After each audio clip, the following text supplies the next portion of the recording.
बस व्यासपीठाचे सर्व विकास आघाडीचे ज्येष्ठ नेते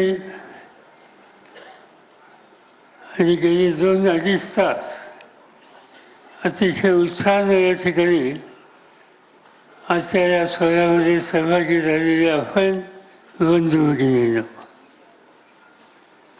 काल स्वातंत्र्याचा दिवस आपण साजरा केला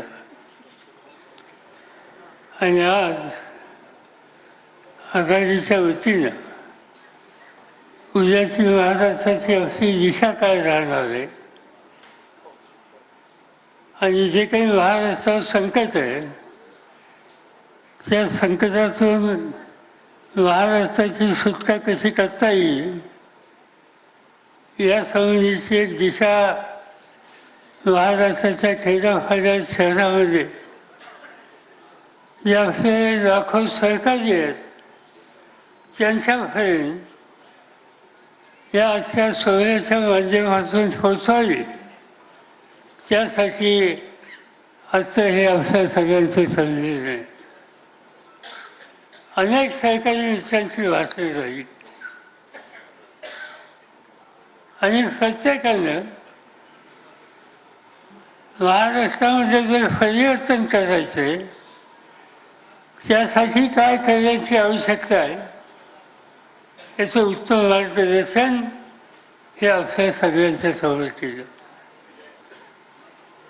फक्त महाराष्ट्रापुरता विचार हे करण्याचे दिवस आता आहेत असं मला वाटत नाही. महाराष्ट्राचा विचार करावाच लागेल, पण अजूनही देशावरचं संकट पूर्णपणाने गेलं असा निष्कर्ष काढता येणार नाही. लोकसभेच्या निवडणुकीच्या वेळेला एक भूमिका आपण मांडली संविधानाच्या संदर्भात. मी जबाबदारीने सांगतो की ज्या निवडणुकीमध्ये काही प्रमाणात यश आलं, पण याचा अर्थ संविधानावरचं जे संकट आहे ते पूर्णपणाने गेलं असा निष्कर्ष काढण्याचे दिवस नाही.